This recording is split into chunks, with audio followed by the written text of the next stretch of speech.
Yes. Hello, Pouchy lovers. Yes, we're live.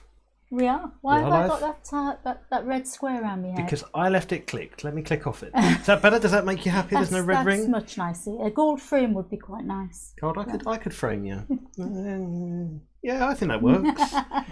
I could get one of them on a stick so I could hold it there like that. What do you think? That's enough. That's enough? That's enough now. Okay. Welcome to UnPouched. How are we all doing on this fine Friday evening? It's boiling hot here. I don't know where you're tuning in from, what part of the world you are in, but it's so muggy here in Essex tonight. It's UK in general. We don't get nice heat, do we? We get freezing cold winters and really, really stuffy summers. Yeah.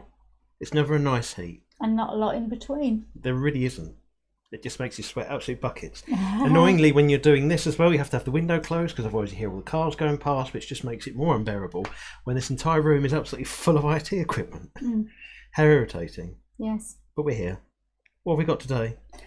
Well, I was hoping that you would start by talking about the Ravens. The Ravens, yes. Some good news from the UK for once. What was the? I just need to reread through as we had. So obviously anyone who is from the UK or anyone who is from beyond the UK knows about the Ravens in the Tower of London. They're quite a special thing, aren't they, the Ravens? Well, they go back centuries, absolute centuries since the Tower of London was built, and as a royal decree reportedly issued by the 17th century King Charles II warned, if the birds ever flee their London home, the tower itself will crumble to dust, and great harm will befall the kingdom. That's how it says, the tower itself will crumble. Yeah, it's quite Shakespearean, isn't it? It is, but then they say that, but then it's been 30 years since they had a baby, Raven, born. Ironically, They last one... They must live a long time then. Well, yeah, apparently so. Apparently the longest lived Raven at the Tower of London specifically was 44 years. 44 years.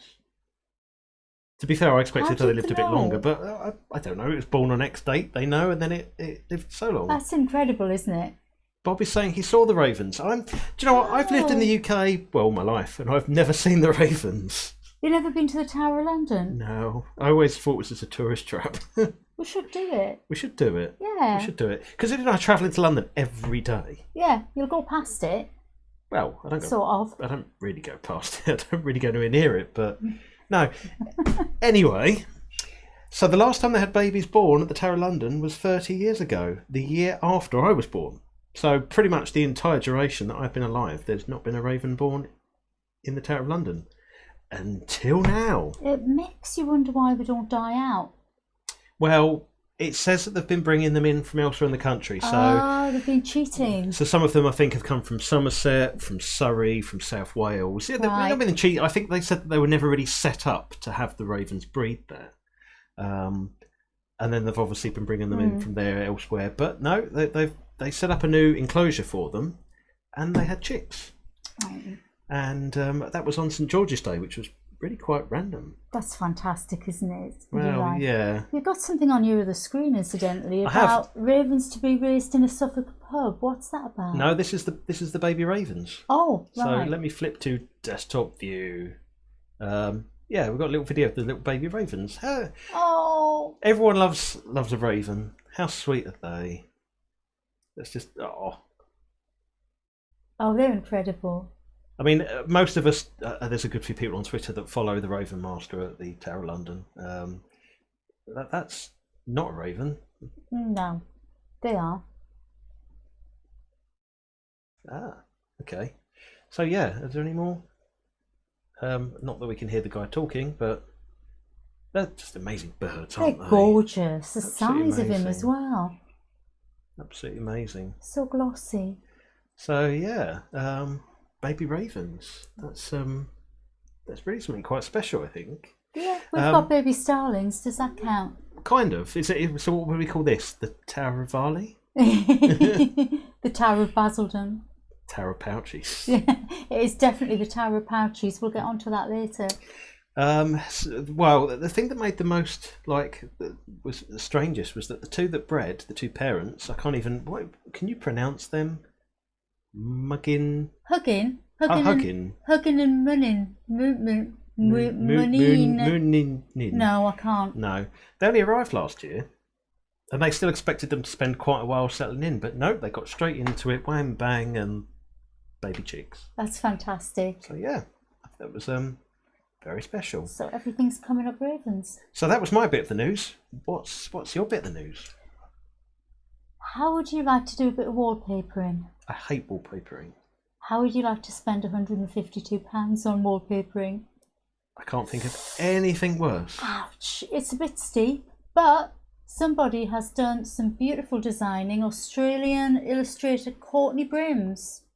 I think that should be Courtney or Corny. Courtney Brims has partnered with the UK brand Mineheart to create some really odd and quirky wallpapers. Have we got a picture of those? I can. Is this your picture? Yes. Yeah, Wow. it is actually. Even though, I would say we're not wallpaper people, it's actually really lovely. So I think what we've got on there is snakes, rats and hummingbirds. And a snail. I think I can see a moth as well. And a moth, yes. It did say there was moths in the write-up.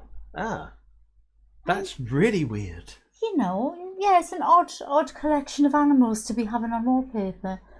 And if I had £152 to spare, I still wouldn't have it. But it's nice to see rats featured on something like that. Well, that's quite obscure, isn't it? And they've not made them into cute little Ratatouille Dumbo rats either. They're actually proper wild rats. I'm quite taken by that. I'm sort of getting to like it the more I'm looking at it. For a feature wall, maybe that would be quite nice. Well, we'll get some then. See, now we're going to make this. Apparently, that these have been selling quite well. Yeah. I think I saw that in the article you sent me. Yeah. But do you think maybe we can cause it to go viral? Oh, I don't Everyone know. wants rat wallpaper. I think we'd want commission. We'd at least want like 10% discount from Courtney Brims. Well, if she wants to send us some samples, we'll be happy to put them on our wall and. Or he. Or he. Yeah. Yeah, it doesn't say, does it? No. No, I'd be interested to see the others. This is just one that we've picked up. That is, rather. I've just realised that the Facebook live chat feed isn't working again. There's a surprise. Facebook's really good at not working. YouTube, very easy. Facebook, terrible. Absolutely terrible. I will still can't get it up because it doesn't even show on the bleeding Facebook wall. Anyway. Let's press on. Before we do Rats Around the World, intro. Yeah. Intro.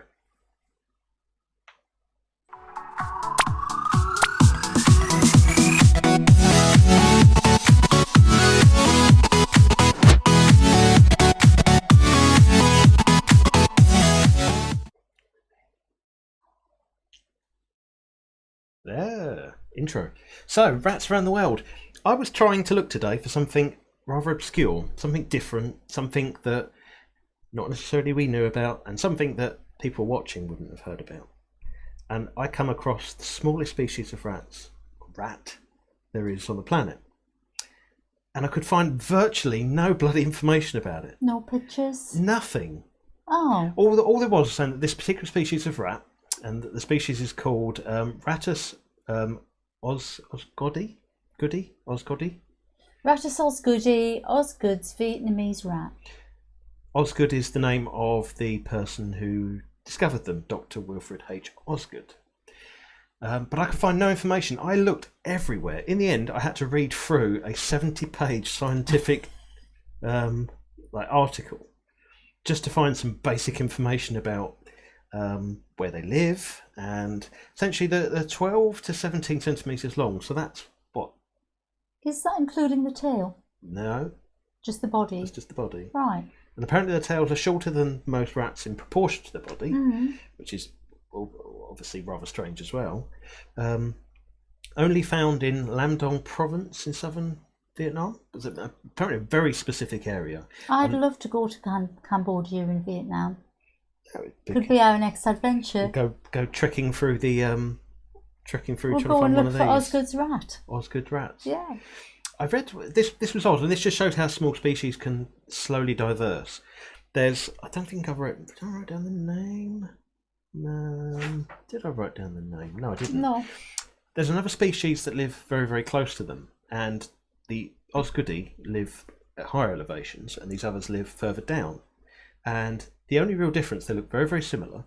Not that I see a picture of them, but this is what's written on the document that I found, that the Osgoodi are smaller because they live at higher altitudes. So they need less oxygen? Well, just because the lack of oxygen, they've grown to be smaller than the ones down on the ground, well, further down, that are bigger. And they're now separate species. Isn't that mad? Evolution doing its thing. It really does. I'm pleased to see Bob saying that he's not heard of them, so I discovered something. Ha-ha. So the mission is to find a picture of Osgood's rat. Yeah, this is my mission to anyone watching. If you can find a picture, I would really like to see it, because I searched for a whole half an hour trying to find a picture before I gave up. Oh. And I could find nothing. Lots of things that said it was a picture of them. When you look, you realise, actually, that's not at all. That's just a normal rat. So that was That's a mission now at 8:30. I'm going to run off and have a look. Are you going to see if you can find it? Yeah. I bet you can't. I bet I can. I bet you can't. You just had a man look. You just went, oh, can't find it. Can't find it anywhere. No. I desperately looked. So there's a really good website I stumbled across, and this is where if you see certain species, you can go on there and you can mark that you've seen them. You can mark where you've seen them and upload pictures if you've seen them. And if you're a tracker, for example, someone actually goes out looking for wild animals specifically, and they're chipped, you can scan the chip and upload to the website. And the number of they found on that website was 0. Oh. Yet they are classified as non-endangered in any way, shape or form. Yeah. It makes no sense. I'd be really curious. Got some closer to home news now that we didn't have before. Did we have the Dutch pouches last time? Schmock and a pancake pouches. We didn't, did No, we? we didn't have them. No, we acquired, came across, took on board a couple of Dutch pouches, a male and female from Holland, living in the UK, but due to a change in circumstance, they only needed to find somewhere else for them, and we brought them home. And it's our first experience of actually taking on rescues. It's been quite an eye-opener, hasn't it? Well, we've in the past done so much on pushing rescues out to people and finding them homes, but yeah, we've never ended up with any ourselves. No. And that's not on purpose. That's just circumstances have never allowed it. No. Until now. I mean, when things get a little bit further developed with the breeding, we've actually got 2 Dutch ones to go with our German and Belgian and English ones now, so we can kind of mix things up a bit when we're ready for them to have more. So it'll be a brilliant addition to what we've already got now, but we have now got 7. We basically end up with Europe in our house. We've got like an entire mix of European countries. Yeah, it's diversity. Yeah. Yeah, but really, really hard work. I feel almost like having that extra one group to manage. I felt has tipped the balance. I've felt the difference. Yeah. It has been a big change, just in terms of general cleaning, but you just feel quite swamped. Would that be your? Yeah. I mean, we're going slowly with the Dutch ones because they're very, very frightened. It's a boy and a girl. They're called Gus and Viola. We'll call her V. V. I call her Venus. I think it suits her. But they are terrified. Yeah. They're absolutely petrified, the poor things. They're just sort of burying their heads. We have had them out and we have had them running around up on the cat stand. They've been running around on the landing upstairs and they will be carried. So I'm really proud of them for what they've been able to do so far. We've been slowly working to getting somewhere with them, but I've had dealings with rats that are that sort of level, that sort of difficulty, but we've obviously never owned them like that, and it's an eye opener. No. To try and, I think we've made progress already, didn't you? Yeah. I'm really pleased with how they're getting on, and it's just a case of carrying on. They're here forever now. We're not going to give up on them, are we? No. Well, we're going to try. Very sweet. We're going to try and see if that we can move them around and try and interact them with the others, because I thoroughly believe that if you don't change circumstances, they can find it really, really hard to change. And these 2 are used to spending a lot of time together, but they're also used to them essentially being the ones that reassure each other. Mm-hmm. Do you think that's a fair assumption? Because I noticed that he goes to her, Gus goes to V when he's scared. Very much goes to her. She's more confident. I think naturally just more confident. She's going to be the more outgoing one when they get used to each other. And not that I imagine this sort of relationship, but it's almost like maybe she's kind of enabling that because she's going, oh, here, it's okay. And if he was forced to interact with others, it might bring him out of his shell a bit. And the females are more dominant, though. In the wild, they will be the leaders of the pack. I mean, our experience with babies especially is that they learn from the adults, and I wonder if from them they'll see some of the other adults that we've got coming up to us and being more friendly and they're getting food, they're getting this and that. And, or maybe I should chill a bit because I'm getting really stressed and this other pouchy I'm living with isn't. In the fancy rat world, if people are taking on a rescue or dealing with a rat that's perhaps got very little confidence in human beings, they pair them up with a confident rat, and it does work. So it's worth a go. Yeah. You know, what have we got to lose, really? It's not like fingers. Yeah, that is true. Part of a foot, a tail. No, I think we'll be okay. Yeah, we can think about that over the weekend because we've managed to get hold of another giant Sabic XL cage. So yeah, on that note, how many rooms are we starting to fill up with cages now? So we had an extension built to our house just for fancy rats. That's the rattery, full. Which is now full. Fancy the pouches come along. They needed to go into the living room, which is now full. And we've kind of spilled out into the dining area. So we're going to have 3 rooms. 3 rodent rooms. Rodent rooms. I like the sound of that. Rodentries. A rodentry. Well, some people have like an orangery. Yeah. We have a rodentry. We've got a pouchery. Pouchery. Yeah. But we're happy. Couldn't be without the animals. I would never ever be ratless ever. I wouldn't want to be pouchyless. They're fantastic beasts, and this is where to find them. Indeed it is. What's the face for? Because it was a really crap joke. Oh. Okay, so that's covered that little bit. It might be a nice time actually to do a swap because we've got a guest here tonight. Somebody who we've known for a long time and we've actually got a lot of respect for, and who's been an excellent source of advice. And he's going to be taking on one of our little girls. Yeah. So we'll have to do a swap. I think that's good. You up for that, John? Yes. Yeah. Do you want to take that? Yeah, I'll take her.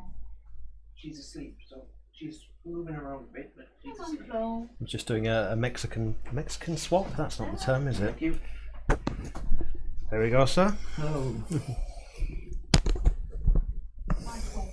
So this is John. Some of you might know John from our social media accounts that we run on various bits and pieces. I would say a veteran of the pouchy world. There's nothing about pouches that this man doesn't know. So if you do have any questions, now's a good time to answer them. But how are you feeling about taking on Chloe? I can't wait. I bet you're just counting down the days now. Yeah, I am. It's gone quick. It's gone really, really fast. 4 weeks. Oh, is it? Yeah, it's 4 weeks on Monday. Yeah. Well, they've grown so fast in the time that we've had them. They start off these little pink things, and I love it when they go off to their homes. And I know that she's going to have the best home.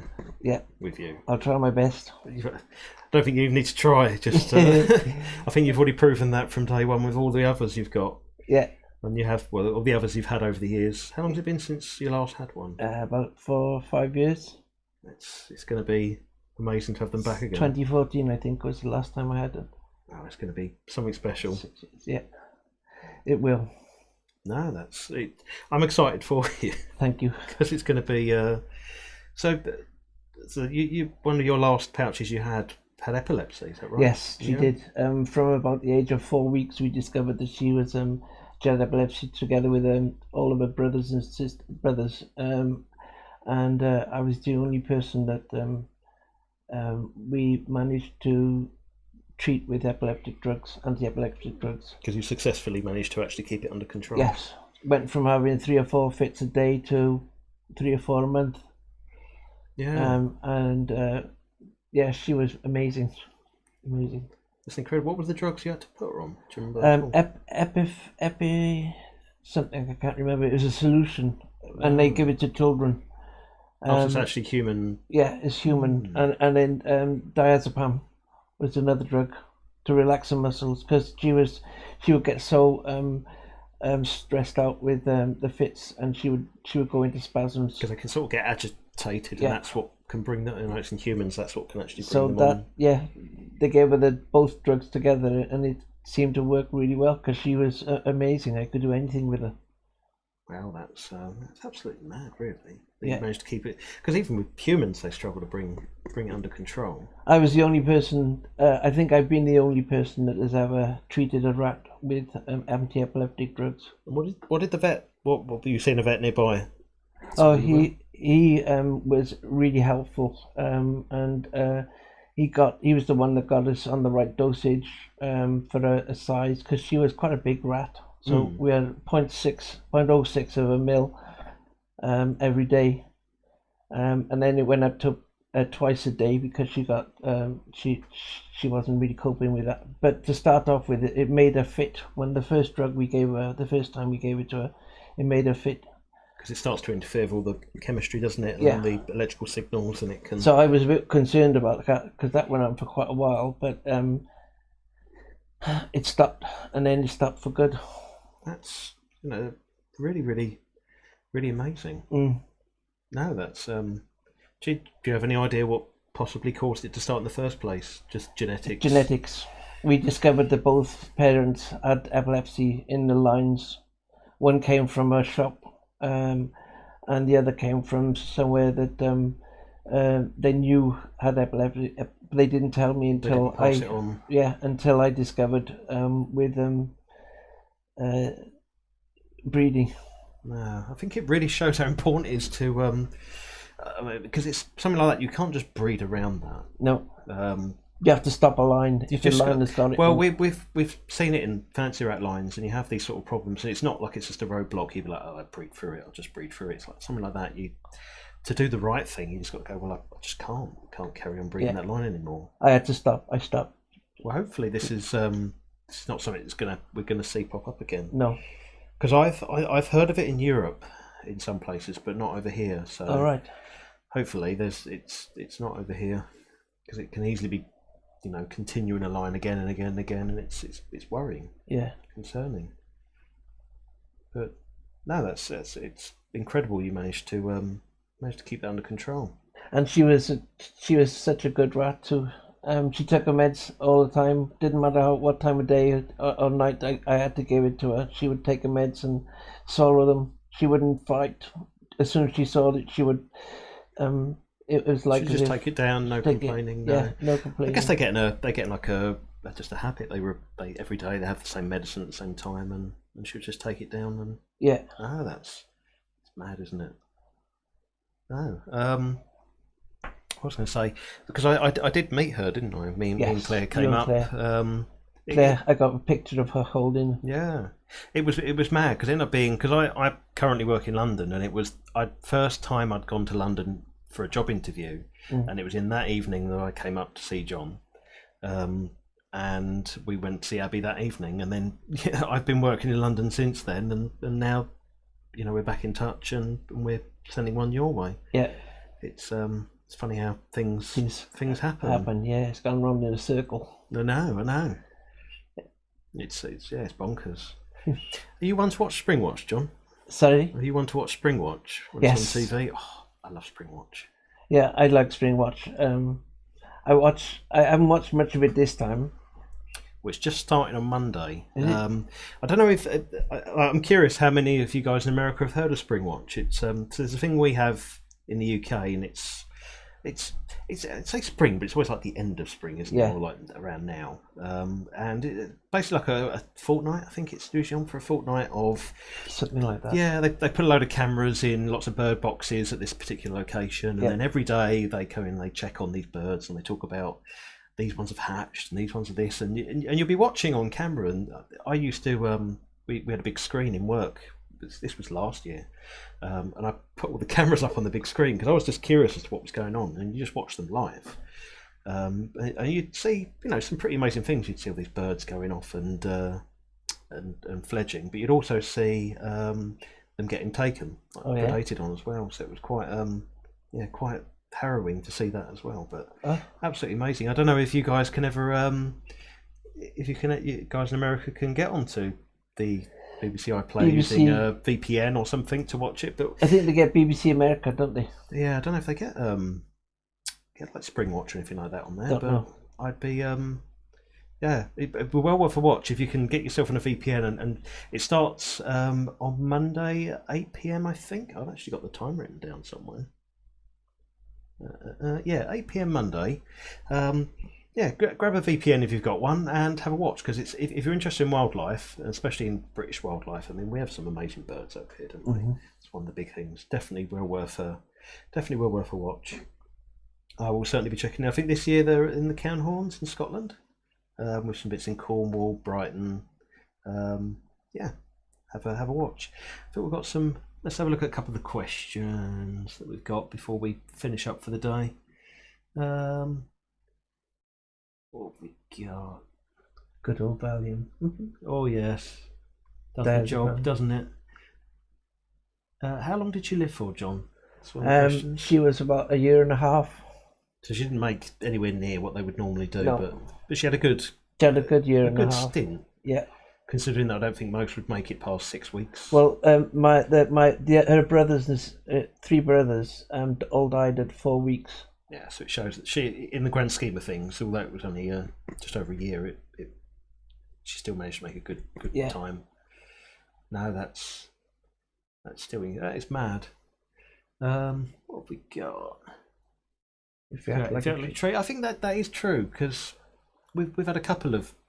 I think Arthur was pretty good at taking his medication. Yeah, he'd just take it, no problem. You kind of make it as if it is a treat for them, and they'll just take it. They won't have it. Bob saying he's never seen Spring Watch. Bob, grab yourself a VPN and watch it. Well worth it. Even if you can just tune in on the live cameras. I don't know where the times work out, but they are definitely well worth a watch. Vanilla flavoured. So I'd have it that. was strawberry flavour. And there was banana flavour as well. Well, they'd be right down their street, yeah. wouldn't it? Seizures are terrifying. I've never come across, like, me personally, never seen a pouchy fitting, other than I think I'd seen videos. You have got some videos on YouTube, but I've seen it in fancy rats, and it is scary when you see the complete lack of control. But then it's the same in humans. It's just as well. She would. I used to have to pick it up by a tail because she would be so violent that she would thrash around the cage, all around the cage all the time. And it would. I was afraid that she would hurt herself, so I used to have to pick it up by the tail, just to stop her from hurting herself. And I didn't keep her in a cage. I kept her in a huge box where she could get out whenever she wanted to. Just so if she was going to have a seizure, she's not going to hurt herself or anything. Yeah, in a cage, she would have probably caught her foot in a hole. As it was in the box, I just cut out the sides and put chicken wire in. So that she didn't get out. Were they quite violent seizures? Terrible. It's awful. One person saw one once, and they were really shaken up about it. Oh yeah, it can be quite scary. They're that violent. I've never seen anything like it before. I hadn't. No, it's worrying, and I hope we don't see it again. In this. No, I mean we definitely want to keep our eye on what we're breeding. I mean, this is.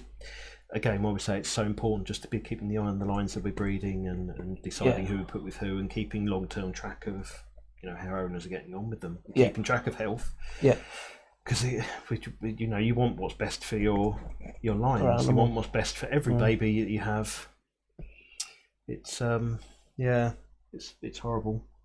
What else we got? I've seen Silvermane that had them. That's one of them. Silvermane was one of them lines. I don't know if they were. I don't have a lot of experience with Silvermanes, but I know there's a couple of fancy rat lines that were more prone to epilepsy than others. I never saw a rat. All the rats I had, fancy rats, I never had epilepsy, thank goodness. No, I've seen them. I've never had one personally. I know we've obviously had there's other genetic issues like the Russian blues and Russian blues, yeah. bleeding issues. You've got the high whites, the US high whites that suffer from megacolon. Oh, do they? Yeah, I mean it's a slightly different gene as far as I'm aware from like the Roan gene over here. Oh, so yeah. we would need 2 copies of the gene over here. It has the same look when it comes out in the animal, but in the US they have a high white gene. All right. That brings on Roan but can cause megacolon. I don't think we have it over here, luckily, but it's a problem in the US. I'm sure I'm sure Bob or Maggie can confirm that. Let's just scroll back through.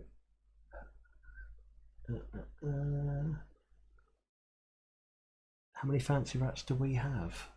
How many do we have now? Jeez, more than we should.